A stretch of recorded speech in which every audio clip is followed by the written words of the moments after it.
Senator from North Dakota. Thank you, Mr. President, and thank you, Senator Hoeven. And let me just fully associate every word, myself with every word that Senator Hoeven said and every thought he has in his heart. John Hoeven is not just a senator that represents the state that the Bison play in, he is a fan, to say the least. He is a fan.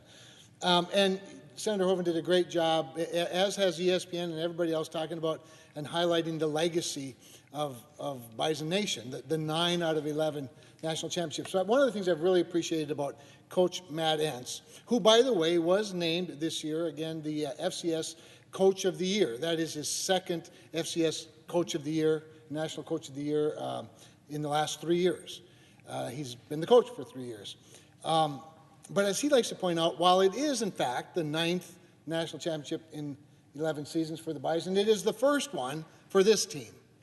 A fact that we sometimes forget, that excellence over time requires one excellent team after another. And so I want to focus just a little bit on, not so much on the legacy right away, but on this particular team. Remember, this, as Senator Hoeven said, they beat the Bobcats 38-10. And it became 38-10 after getting ahead 35-0. That's not a minor thing in collegiate football. But the 38-10 victory tied for the 4th largest margin of victory in FCS championship game history, and it matched NDSU's 28-point victory over Towson to cap the 2013 season. It was the 4th time NDSU has won the FCS championship by 26 or more points.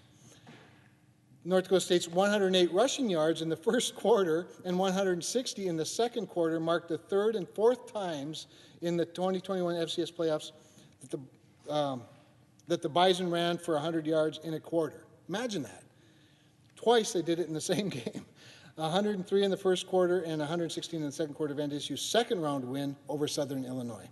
Now, NDSU's 28-0 halftime lead was the largest halftime margin in FCS championship game history, passing the 24-0 Bison lead over Jacksonville State in 2015. In other words, this team, this one team, is excellent among excellence.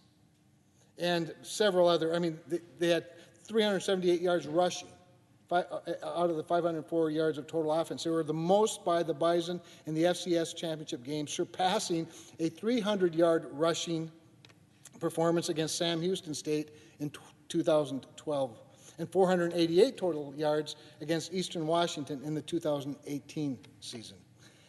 We have to talk a little bit about their fullback, Hunter Lepke, who was voted the most outstanding player of the championship game. He tied a career high with 3 rushing touchdowns, the first 3 of the game, one shy of the FCS championship game record of 4 by Furman's John Bagwell in 1985. This team, this one excellent team out of dozens of excellent teams over the years, and this one excellent player obviously stands out, along with their one excellent coach who, as I said earlier, Matt Entz named the FCS National Coach of the Year. And I think it's really important. I love that Senator Hoeven consistently refers to these players as student athletes, because remember, before they're football players, they're students. And I think it's worth noting what exceptional students they are. NDSU's Cole Wisniewski was the winner of the NCAA Elite 90 Award. That Elite 90 is presented to the student athlete with the highest cumulative grade point average participating at the final site for each of the NCAA championships. But he's one among many. 5 student athletes were named to the football all-academic team.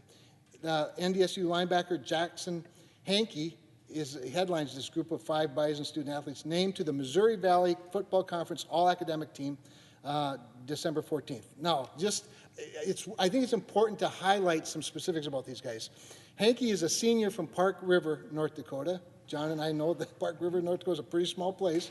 He has an undergraduate degree not in underwater basket weaving, not even in physical education, although there's nothing wrong with that, but rather in agricultural economics. And he was selected to the first team with a 3.636 grade point average. Here's the other 4. Okay, the other 4 besides him. Hunter Lepke, the outstanding player of the game, has a 3.42 GPA in finance. Sophomore defensive tackle Ellie Mostart has a 3.73 3 GPA in finance, and kicker Jake Reinholz has a 4.0 GPA in the master's degree. Can you get ready for this? In mechanical engineering. and then the senior defensive tackle Lane Tucker has a 3.857 GPA in the MBA program. You guys, great athletes are smart athletes. Great athletes are smart athletes. All right. To continue that, this is a tribute. While they take the stage on ESPN and on game day and various programs, it's important to point out that North Dakota State University's athletic teams achieved a remarkable semester last fall with a 3.418 grade point average among all 427 student athletes. 3 Bison teams earned the highest ever GPA. The statistics are incredible.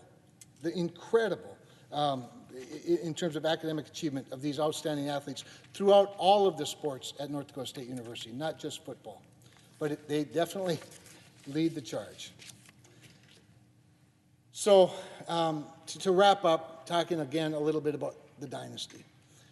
One of my favorite quotes, and I refer to it a lot, I use it a lot when I talk about the Bison football, is Aristotle, who said, "We are what we repeatedly do.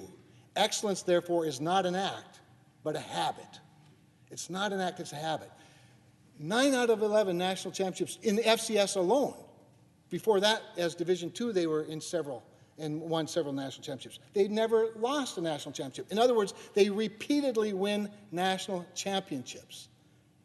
That makes winning habitual. It's habitual. They made its 9th appearance, as I said, in the championship game, the most of any FCS team. They've won them all, as we know. They now have 17 football national championships in history. They won their last 13 title game appearances. I mean, it's kind of remarkable. And they improved to 41-3. Imagine this, Senator Hoven. 41-3 in FCS playoffs since 2010. We are what we repeatedly do. Excellence, then, is not an act but a habit. And I, as well, salute Dean Brashani, the president, Matt Entz, the head coach, the entire coaching staff, the entire faculty, every student athlete, every parent that got these student athletes to college. And it's just a remarkable thing to be able to represent this level of excellence. And I join Senator Hoven in saying, horns up, baby. Go Bison.